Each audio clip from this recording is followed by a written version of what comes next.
Hello. आज आपण ठरलं तर मग या मालिकेचा आजचा म्हणजे 22 जुलैचा भाग ऐकणार आहोत, रिव्ह्यू पाहणार आहोत. तर पहिल्यांदा अर्जुन चैतन्याला फोन केलेला असतो आणि आणि म्हणतो की बोल रे. तेव्हा चैतन्य म्हणतो हां बोल, मी वात्सल्य आश्रमाचे पेपर वर्क करतोय. चैतन्य बोलत असतो, वात्सल्य आश्रमाचा संस्थापक म्हणून सायली वहिनीचे नाव द्यायचं आहे ना. तेव्हा अर्जुन म्हणतो हो हो, मी ते म्हणालो आहे की आता आश्रमाचा हेड म्हणून पेपरवरती सायलीच असू दे. तेव्हा चैतन्य म्हणतो ठीक आहे, उद्यापर्यंत पेपर रेडी असतील असं म्हणत असतो. तेव्हा अर्जुन तो ग्रेट म्हण चालेल, नंतर फोन करतो असं म्हणून फोन ठेवत असतो. मग चैतन्य म्हणतो आणि मग अर्जुन म्हणतो बरं ऐक ना, असं महिपत शिकरी आता बाबा झालाय आणि त्याचे बरेच व्हिडिओ व्हायरल होत आहेत, हे तुला माहिती आहे का. तेव्हा चैतन्य म्हणते काय, तू आणि महिपत आणि बाबा. नाही, मला याबद्दल काहीच माहीत नाही. तेव्हा अर्जुन म्हणतो एक मोठा आश्रम चालवतोय, त्याचा अर्थ त्याला कुठून तरी फंडिंग येत असेल. एक काम कर, त्याला इतके पैसे कोण देते, या सगळ्याच्या मागे कोण आहे आणि तो कुणाच्या जोरावर करतोय, म्हणजे हे शोधून काढ असं चैतन्याला म्हणत असतो. ठीक आहे, उद्यापर्यंत त्यांची ही प्रिंट परमिशन मिळेल. ओके बाय म्हणून चैतन्य फोन ठेवतो आणि मग अर्जुनही फोन ठेवतो आणि मग अर्जुन म्हणतो महिपत शिखरे असं म्हणतो. आणि मग आता परत हॉस्पिटलमधला सीन दाखवलेला आहे. प्रिया काल म्हणत असते, ती कालचा सीन आज दाखवलेली आहे. प्रिया हॉस्पिटलमध्ये म्हणते वात्सल्य आश्रमात डायसिस काका 2 मुलींना घेऊन आले आहेत असं म्हणत असते आणि ही मुलगी आहे असं नागराजला बोलत असते आणि ही मुलगी आहे असं म्हणून दाखवत असते नागराजला. हिला आपण गायब करायचं आणि नंतर हिला सचिनच्या ताब्यात द्यायचं. त्या मुलीची काय किंमत लावायची ते डील ऑलरेडी सचिनने ठरवलं आहे. तेव्हा नागराज म्हणतो मुलीचं डील. तेव्हा प्रिया म्हणते ही साधीसुधी मुलगी नाही, ही वात्सल्य आश्रमात आश्रयाला आलेली मुलीचं डील. आणि हे ट्रॅफिक कोण करणार, ती वात्सल्य आश्रमाचा कारभार चालवते ती, म्हणजेच सायली अर्जुन सुभेदार असं प्रिया म्हणत असते. ती मुलगी तिच्या नातेवाईकासोबत अर्जुन सायलीच्या डोळ्यात देखत राजरोजपणे तिच्या स्वतःच्या घरी जाणार. तेव्हा नागराज म्हणतो एक मिनिट, आत्ताच तू म्हणालीस ना सचिनच्याकडे ही पोरगी सोपवायची म्हणून, मग नातेवाईक मध्येच कुठून आले असं नागराज म्हणत असतो. काहीतरी कन्फ्युजन बोलतेस असं नागराज म्हणतो. तेव्हा प्रिया असं म्हणते हो थांबवते, शुक करून शांत व्हा असं म्हणत असते. आणि मग इकडे अर्जुन आणि सायलीचा परत एकदा सीन दाखवलेला आहे. अर्जुन बोलत असतो. अर्जुन म्हणतो बायको, मी सगळे अकाउंट चेक केले आहेत बँकेचे आणि तुझा बँक अकाउंट पण चेक केला आहे आणि हे सगळं ओके आहे आणि तुझा अकाउंट पण ॲक्टिव्ह झालेला आहे. मी एक काम करतो, हे सगळे डॉक्युमेंट माझ्या CAला पाठवतो, यापुढे तुला त्यांच्याशी कॉन्टॅक्ट करता येईल असं अर्जुन बोलत असतो. मग अर्जुन बायको सायलीला लागलेली असते तंद्री आणि मग सायली काहीच लक्ष नसतं. अर्जुन काय बोलतो त्याकडे काही लक्ष नसतं. मग अर्जुन म्हणतो तेवढ्यात सायली म्हणते ह्या सगळ्या मुलांना निदान थोडंसं का होईना आठवतं तरी, कसे हरवले होते, त्यांच्या आईबाबाबद्दलची काही आठवतं, पण मला तर काहीच आठवत नाही. मधुभाऊला ज्या दिवशी सापडले त्या दिवशी आणि हे सर्व डॉक्युमेंट्स मी पाठवतो असं म्हणत असतो. सायली म्हणते मी तर स्वतःचे फोटोसुद्धा बघायचे नाही, त्यामुळे मला माझ्या गाठोड्यात काय आहे त्याबद्दल मधुभाऊ माझ्याशी कधीच बोलले नाहीत असं सायली सांगत असते. म्हणूनच मला माझे आईवडील सापडायला 25 वर्ष लागली. तेव्हा अर्जुन म्हणतो हो, पण आता तुझे आईबाबा तुझ्या जवळ आहेत ना. तेव्हा सायली म्हणते पण त्यांच्या दुसऱ्या मुलांच्या बाबतीत असा उशीर व्हायला नको. आणि मग परत इकडे हॉस्पिटलमधला सीन दाखवलेला आहे. हॉस्पिटल म्हणजे आता जेलच झालं आहे. प्रिया म्हणते जेलमध्ये राहिल्यामुळे तुमचा मेंदू ना सडलाय असं म्हणत असते आणि म्हणते अहो तिला पण गायब करणार म्हणजे जो नातेवाईक तिला घ्यायला जाणार आहे तो आपलाच माणूस असणार ना. आता आपल्याला जी माहिती श्वेता देते ती माहिती त्याला बोलायला लावायची आणि तो खरा नातेवाईक वाटावा, यासाठी मला महिपतची गरज हवी आहे. तेव्हा कागदपत्र तयार करायची की ते खरे वाटतील, त्यासाठी मला महिपतची आणि तुमची गरज आहे. त्याच्या ओळखीचा एखादा इन्स्पेक्टर आपल्याला मदत करू शकेल. तेव्हा नागराज म्हणतो प्रिया तू इन्स्पेक्टर काय करणार. तर प्रिया म्हणते त्याच्या मदतीने आपण खूप वर्षापूर्वीच आपण एक खोटा FIR करू शकतो. यावर ती मुलगी मिसिंग आहे असं तिच्या वडिलांनी कुठल्या तरी नातेवाईकांनी कंप्लेंट केली असेल. आपला माणूस जेव्हा त्या मुलीला आश्रमात घ्यायला जाईल तेव्हा हा FIR आणि इन्स्पेक्टरला सोपं नाही का पडणार? अर्जुन सायली पोलीस असल्याशिवाय कोणाच्याही ताब्यात असं कोणाच्याही त्या मुलीला सोपवणार नाहीत. तेव्हा परत प्रिया सांगत असते नागराजला, इकडे सायली आणि अर्जुनचा सीन दाखवलेला आहे. मधुभाऊंनी आश्रमात नोंद केली की ती पोलीस स्टेशनला जाऊन दिली असती तर पुढच्या खूप गोष्टी सोप्या झाल्या असत्या, असं सायली म्हणत असते. आणि मग आता नव्याने आलेल्या यांची 2 मुली आहेत, यांची पोलीस स्टेशनमध्ये आपण नोंद करू शकतो. तेव्हा अर्जुन म्हणतो, आपण ते करणारच आहोत बायको. तू हे सगळं यासाठी करतेस, तुझ्या बाबतीत जे घडलं यामुळे कोणत्याही मुलाच्या बाबतीत कधीच घडू नये, असं अर्जुन म्हणत असतो. सायली म्हणते, मधुभाऊंना जेव्हा मी सापडले तेव्हा त्यांनी अशी जर नोंद करून ठेवायला हवी होती, पण पोलीस स्टेशनला पण सांगायला हवे, कारण बाबा नक्कीच पोलीस स्टेशनला शोधायला मला गेले असतील, असं सायली म्हणत असते. तेव्हाच कळलं असतं की मी तन्वी आहे, पण मधुभाऊंना हे कायदेशीर गोष्टी कळत नाहीत हो, त्यांना फक्त माया करता येते, असं सायली म्हणत असते.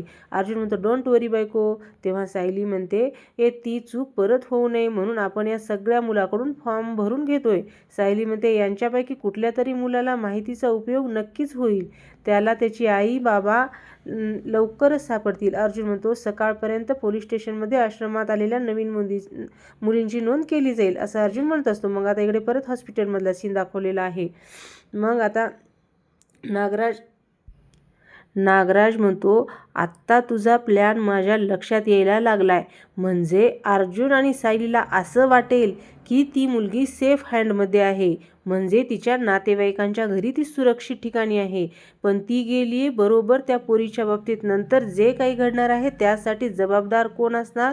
तर सायली, अर्जुन, सुभेदार, असं नागराज म्हणत असतो. आणि मग आता प्रिया म्हणते, इंजेक्शनचा परिणाम होतोय तुमच्यावर, मेंदू चालायला लागलाय, असं प्रिया म्हणत असते. परत त्या माणसाला सचिन ट्रेन करतोय, पण पुरावे त्यासाठी मला तुमची आणि महिपतची मदत हवी आहे. तेव्हा नागराज म्हणतो, महिपतच्या ओळखीत असा एखादा इन्स्पेक्टर असेल की आपणाला या कामात मदत करेल, डोंट वरी, असं नागराज म्हणत असतो. तेव्हा प्रिया म्हणते, सायलीला ही जी नवीन ओळख मिळाली आहे ना, तन्वी सुभेदार म्हणून, त्याला तिचा खूप माज आला असेल ना, पण आत्ता सायली फक्त आश्रमाची होणार नाही, तर तिची नवीन ओळखसुद्धा कमी होईल, असं प्रिया म्हणत असते. मग आता परत इकडे अर्जुन आणि सायलीचा सीन दाखवलेला आहे. अर्जुन आणि सायली बसलेले असतात बेडवर आणि तेवढ्यात कल्पनाताई येतात, गोलूला घेऊन येतात आणि म्हणतात, तर कुठे आलो आपण, असं गोलूला बोलत असतात. आणि मग अर्जुन सायली असं म्हणून कल्पनाताई म्हणतात, तुमच्या दोघांचं काय चाललंय, तुम्ही दोघं जरा गोलूला सांभाळाल का? तेव्हा आनंदाने सांभाळन, असं सायली म्हणत असते. मग अर्जुन गोलूला घेत असतो. कल्पनाताई जातात. अर्जुन त्याला घेऊन बसलेला असतो आणि म्हणतो, आज आपण खूप मस्ती करणार आहोत, तुला माहिती आहे ना, तुला लवकरच छोटीशी बहीण येणार आहे. तेव्हा सायली म्हणते, बहीण म्हणजे आधीच तुम्हाला ठरवून ठेवलं आहे का? तेव्हा आपल्याला मुलगीच होणार आहे. तेव्हा अर्जुन म्हणतो, येस ऑफकोर्स, तुला बघायचंय मी आपल्या मुलीसाठी काय काय प्लॅन केला आहे, थांब दाखवतो, असं म्हणतो. आणि मामीकडे जा, मामीकडे, असं म्हणून अर्जुन गोलूला सायलीकडे देतो. मग सायली गोलूला घेते आणि मग अर्जुन लॅपटॉप काढतो आणि दाखवतो, हे बघा पिंक फ्रॉक छान छान आहेत ना, असं दाखवत असतो. हे सगळे घेणार मी. तेव्हा सायली म्हणते, सगळे म्हणजे तिला सतत पिंकच फ्रॉक घालायचे आहेत की काय? तेव्हा बाकीचे पण आहेत, ते पण घेणार आहे. आणि मी हे स्कूटर, तेव्हा म्हणजे ती 18 वर्षाची झाल्यानंतर काय वापरेल हे आत्ताच ठरवून टाकलं आहे. तेव्हा अर्जुन म्हणतो, ऑफकोर्स, कसं आहे ना, आपल्या मुलीमध्ये तन्वी आणि सायली दोघींचे गुण असतील, मला बेस्ट बाबा व्हायचे की नाही, असं म्हणतो. आणि मग गोलू रडत असतो. मग अर्जुन परत घेतो. मग सायली म्हणते, आपल्याला मुलगा झाला तर? तेव्हा अर्जुन म्हणतो, ऑप्शनच नाही, आपल्याला तन्वीसारखी मुलगीच होणार. तेव्हा तो बाळ रडत असतो आणि मग तो अर्जुनच्या मांडीवर सू केलेली असते काहीतरी त्या गोलूने, तर काहीतरी गरम गरम फील होतंय, असं अर्जुन म्हणत असतो. काय केलंस, असं त्याला गोलूला विचारत असतो. मग तू काय केलंस, असं म्हणतो. मग सायली म्हणते, गोलू अगदी छान केलंस हां तू, आपल्या मुलीला पण असंच विचारणार का तुम्ही, हे काय केलंस तू, आता सवय करून घ्या या गोष्टीची. तेव्हा अर्जुन म्हणतो, हां सवय करून घ्यावी लागेल, करूया सवय, असं म्हणतो. आणि मग आता वात्सल्य आश्रमातला सीन दाखवलेला आहे. श्वेता सगळ्यांना जेवायला वाढत असते आणि कुसुमताईसुद्धा असते. आणि मग श्वेता म्हणते, मानसी अभ्यास झालाय ना सगळा? तेव्हा मानसी म्हणते, हो ताई माझा अभ्यास झाला आहे असं म्हणते. आणि मग हे घे असं म्हणत असते आणि मग असं देत असते. आणि मग पुन्हा श्वेता म्हणते, तुला तुझ्या मैत्रिणीची काळजी घ्यायची आहे हां असं म्हणत असते. श्वेता, तुला कसं हे घर तुझं वाटतं तसं त्यांना पण हे घर त्याचं वाटलं पाहिजे. तेव्हा ती मानसी म्हणते, हो आमची खूप छान मैत्री झाली आहे. माझे पुस्तक पण त्यांना दाखवले. तेव्हा सोहम नावाचा मुलगा असतो, तो म्हणतो, हो मी बागेतली फुलंसुद्धा यांना दाखवली आहेत. तेव्हा श्वेता म्हणते, शाबास छान असं म्हणत असते. आणि मग चला पटपट जेवायचं, आता ताटात वाढलेलं सगळं संपवायचं असं म्हणत असते. आणि श्वेता सगळेजण हात जोडून जेवायला बसणार असतात. परत हॉस्पिटलमधला सीन दाखवलेला आहे. प्रिया म्हणते, आता श्वेताचा फोन येईल आणि ती काय सांगते ते लिहून घे लक्ष ठेवून असं राकेशला आणि सचिनला ही सांगत असते. आणि मग आपल्याला त्यानुसार प्लॅन करता येईल असं म्हणत असते. आणि मग आता श्वेता इकडून फोन लावते हळूच. आणि तो ओढणीच्या खाली लपवून ठेवलेला असतो मोबाईल. सगळेजण जेवण करत असतात आणि कोणाचेही लक्ष नसताना श्वेताचा कॉल हा सुरू झालेला आहे. मग आता हॉस्पिटलमधला सीन दाखवलेला आहे. मग आता इकडे फोन आलेला असतो. प्रिया सगळ्यांना सांगत असते. आणि मग आता नवीन आलेली मुलगी असते, ती म्हणते, ताई मला आणखीन भूक लागली आहे, मला अजून भाजी मिळेल का असं म्हणते. तेव्हा श्वेता म्हणते, हो बाळा घे असं म्हणत असते. आणि बघितलं, स्वतःच्या वाटणीची भाजीसुद्धा तिने त्या मुलींना वाढली असं कुसुमताई सांगत असते मधुभाऊंना. आणि मग श्वेता म्हणते, पोटभर खा असं म्हणत असते. मधुभाऊ म्हणतात, श्वेताकडे पाहिलं ना की असं वाटतं की आपली सायलीच पुन्हा आश्रमात आली आहे. खरं आहे असं कुसुमताई म्हणते. आणि मग आता श्वेताचा फोन सुरू झालेला असतो. आणि मग तिने माहिती विचारायला सुरुवात केलेली असते. आणि मग विचारते, काय गं तुम्ही कुठून आलात? नाही म्हणजे तुमचं गाव वगैरे आठवते का तुम्हाला? तेव्हा ती मुलगी म्हणते, नाही लहान असताना मी गावात राहायचे, आता काहीच नाही आठवत. तेव्हा ती दुसरी मुलगी म्हणते, मला सुद्धा काहीच नाही आठवत, पण आमच्या गावाला एकदा यात्रा होती आणि त्या यात्रेत खूप मोठी आग लागली होती, त्याच्यानंतर काहीच नाही आठवत असं ती दुसरी मुलगी म्हणत असते. जिला उचलण्याचा प्लॅन प्रियाने केलेला असतो, म्हणजे किडनॅप करण्याचा, ती मुलगी म्हणत असते. आणि मग हे सगळेजण इथे लिहून घेत असतात हॉस्पिटलमध्ये. ती श्वेता म्हणते, तुझे आई वडील तुला आठवतात का? तेव्हा ती मुलगी म्हणते, नाही त्यावेळी मी खूप लहान होते, शाळेतसुद्धा जात नव्हते. तेव्हा ती श्वेता म्हणते, मग तू इतके दिवस कुठे होतीस? तेव्हा ती मुलगी म्हणते, मी पुण्यात राहत होते, एका मंदिरातले गुरुजी मला सांभाळत होते, मंदिरातले गुरुजींना मी सापडले. तेव्हा श्वेता म्हणते, तू त्या मंदिरातल्या गुरुजीपर्यंत कशी पोहोचलीस? तेव्हा ती मुलगी म्हणते, नाही आठवत. आता श्वेता विचारते, मग तू पनवेलला कशी आलीस? तेव्हा ती मुलगी म्हणते, जे गुरुजी मला सांभाळत होते ना ते आजारी पडले आणि आता ते मला सांभाळ नाही करू शकत ते माझा, म्हणून त्यांनी मला इथल्या गुरुजीकडे पाठवलं. मग आता ते गुरुजी म्हणाले की हे काका आहेत ना ते मला आश्रमात घेऊन जातील. आणि मग आता श्वेता म्हणते, एकदम असं तुझे बाबा आले, ओळखशील त्यांना? तेव्हा ती मुलगी म्हणते, नाही मला त्यांचा चेहरा अजिबात आठवत नाही असं ती मुलगी सांगत असते. आणि मग इकडे सगळेजण लिहून घेत असतात. आणि मग मधुभाऊंना ठसका लागतो आणि मग कुसुम तिला पाणी देते. मग तो मोबाईल उघडा असतो आणि मग ती श्वेताला वाटते की आता कुसुम बघेल आणि ती ओढणी पटपण झाकते. मग असं हळूहळू सांगत असते आपल्याला, पण आपल्याला काही ऐकवलेलं नाही. मग नागराज फोन करतो एका इन्स्पेक्टरला, नमस्कार ओळख आहे का असं म्हणतो. नागराज किल्लेदार बोलतोय. तेव्हा ते इन्स्पेक्टर म्हणतात, तुम्ही तर जेलमध्ये होता ना, सुटलात का? तेव्हा नागराज म्हणतो, एवढं कुठलं आमचं नशीब, जे काम आधी माझ्यासाठी करत होतास ते परत करणार का? तुम्ही जसे आमचे खिसे गरम केलात ना तसे करणार असाल तर मग का नाही करणार असं ते इन्स्पेक्टर म्हणतं. मग नागराज म्हणत असतो, तुम्ही जेलमधून काम कसं कराल? तेव्हा नागराज म्हणतो, तू टेन्शन घेऊ नको रे, आखी टीम आहे माझी, तुझी ह्यावेळी सुद्धा जास्त खिशे गरम करतो असं म्हणतो. आणि मग आता काय करायचं? तेव्हा नागराज म्हणतो, काय आहे ना बाबा, तू पोलीस स्टेशनमध्ये असल्याचा थोडासा फायदा करून घ्यायचा आहे असं नागराज म्हणत असतो. तो माझा मुलगा माहीत आहे ना राकेश, तोच तुला सचिन दीक्षित नावाच्या माणसाला घेऊन येईल तुझ्याकडे. सचिन जसं सांगेल तसं तू फॉलो करायचं आणि तुझं पेमेंटसुद्धा हा सचिनच करणार आहे. तेव्हा तो इन्स्पेक्टर म्हणतो, तुमचं काम असेल ना ते झालं असं समजा असं म्हणतात. आणि मग दुसरा दिवस उजडतो आणि मग आता अर्जुन सायली झोपलेले असतात. सायली उठते आणि खूप छान अशी स्माईल देत असते. तिला खूप फ्रेश वाटलेलं असतं कारण तिची झोप पूर्ण झालेली असते. असं सगळ्यांच्या चेहऱ्यावर स्माईल येत असतं जेव्हा त्यांची झोप पूर्ण झाली की. मग ती बोलते, काय बाळा, छान झोप लागली की नाही आज? सध्या माझी खूप धावपळ चालू आहे ना बाळा, म्हणून तुझे जरा असं म्हणत असते. आणि मग म्हणते, आई बाबा तुझ्याकडे दुर्लक्ष करत नाही आहेत. डॉक्टर पण म्हणाली की तुझी छान वाढ होतीये असं म्हणते आणि मग हसत असते. माझ्या बाळाला माझ्याशी काही बोलायचं आहे का? माझ्या बाळाची हालचाल हल्ली खूप वाढली आहे. असं वाटतं की बाळाला बोलायचं आहे. त्याच्या आईबाबावर खूप प्रेम आहे असं सायली म्हणत असते. मग आईबाबांचं पण बाळावर खूप प्रेम आहे, ऐकतोयस ना, असं सायली म्हणत असते आणि पोटाला हात लावत असते. या टी व्हीतल्या नायिका आहेत ना, सारखं सारखं पोटाला हात लावतात प्रेग्नेंट असले की. असं आपण रिअलमध्ये काहीच नाही करत. अर्जुनसुद्धा उठतो आणि मग सायली म्हणते, बरं झालं तुम्ही उठलात. आजचा दिवस माझा खूप धावपळीचा आहे. आश्रमातल्या ज्या 2 नवीन मुली आहेत त्यांना आल्या आहेत, त्यांना पण भेटायचं आहे. त्याआधी पोलीस स्टेशनला जायचं आहे. सगळ्यांच्या नावाची नोंद करायची आहे. तेव्हा सायली म्हणते, तुम्ही जाऊया. सगळ्या ठिकाणी एकत्र जायची काय गरज आहे? पोलीस स्टेशनचं काम मी करतो, मी हँडल करतो. तू आश्रमाच्या तिथलं काम कर, असं म्हणत असतो. आणि मग डिरेक्टली मी येऊन तुला तिथं भेटतो असं अर्जुन म्हणतो. तेव्हा सायली म्हणते, पण मला त्या आश्रमातल्या 2 मुलींची कधी भेट होईल असं झालं आहे.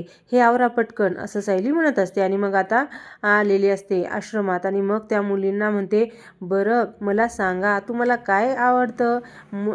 तर इडली आणि थालीपीठं मला खूप आवडतात.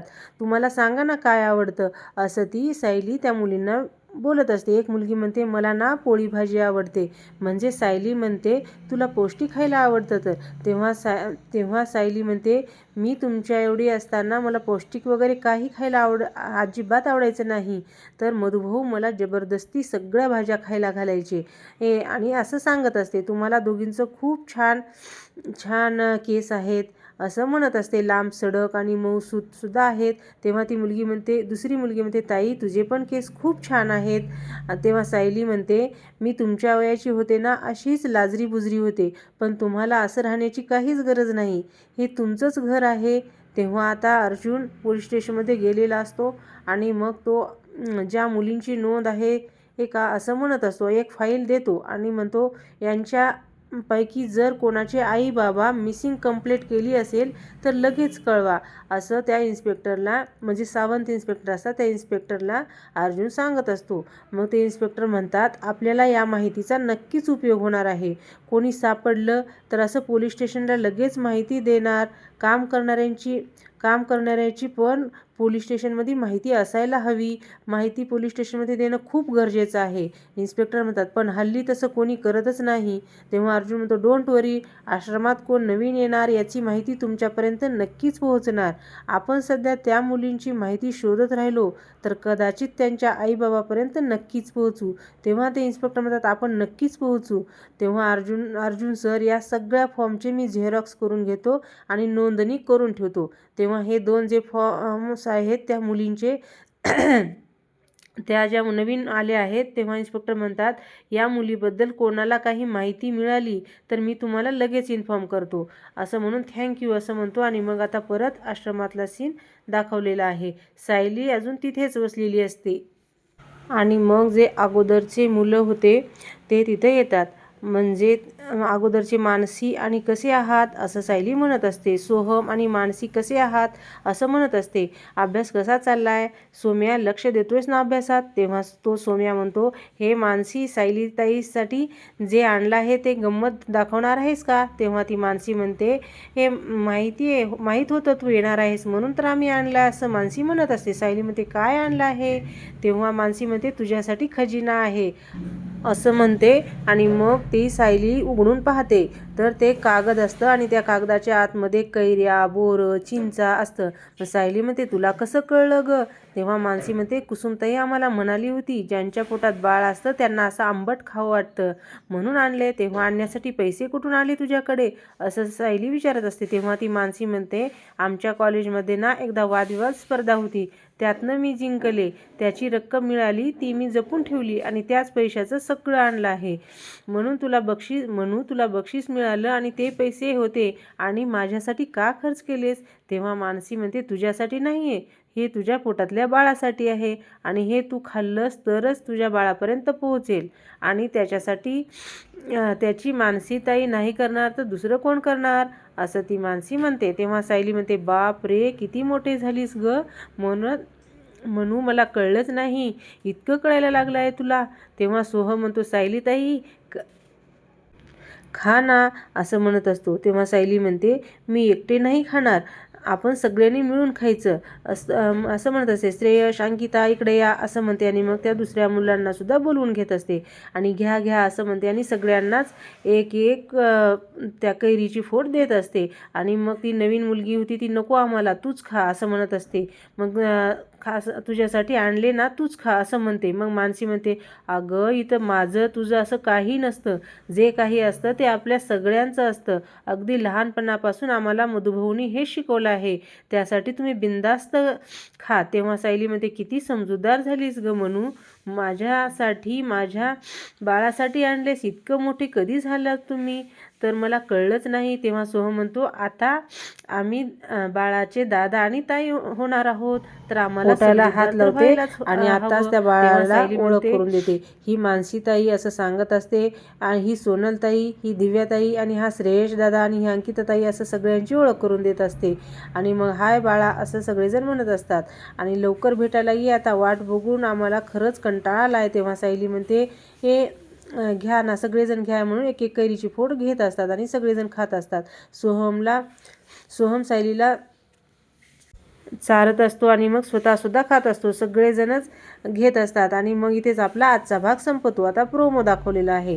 तर प्रोमोमध्ये दाखवलेलं आहे की सायलीला अर्जुन फोन केलेला असतो आणि म्हणतो की आत्ताच्या आत्ता बायको पोलीस स्टेशनमध्ये तू येऊ शकतेस का, असं अर्जुन म्हणत असतो. मग सायली म्हणते, आत्ताच्या आत्ता, मग पोलीस स्टेशनला येते आणि मग ते मला एवढ्या घाईने का बोलून घेतलं आहे. मग तिथे एक मुलगी बसलेली असते आणि मग अर्जुन ती कॉन्स्टेबलला मुलगी सापडली आहे असं म्हणतो आणि त्या मुलीकडे अर्जुन बोट दाखवतो. हिला आपण वात्सल्य आश्रमात घेऊन जाऊया, असं सायली म्हणते. आणि मग वात्सल्य आश्रमात येतात आणि मग मधुभाऊ म्हणतात, खास भेटवस्तू आपल्या खास माणसासाठी, असं म्हणतात. तेव्हा सायली म्हणते, काय मधुभाऊ, असं म्हणत असते आणि तेव्हा काय आहे हे, असं म्हणून विचारते. अर्जुन म्हणतो, सायली उघडते आणि मग अर्जुन म्हणतो, वात्सल्य आश्रमात म्हणून तुझं नाव मिसेस सायली अर्जुन सुभेदार, असं म्हणत असतो. आणि मग सायली रडत असते आणि ती इथेच आपला आजचा भाग संपलेला असतो. तुम्हाला हा भाग कसा वाटला, आवडला का? आवडला असेल तर लाईक करा, शेअर करा आणि सबस्क्राईब करायला विसरू नका.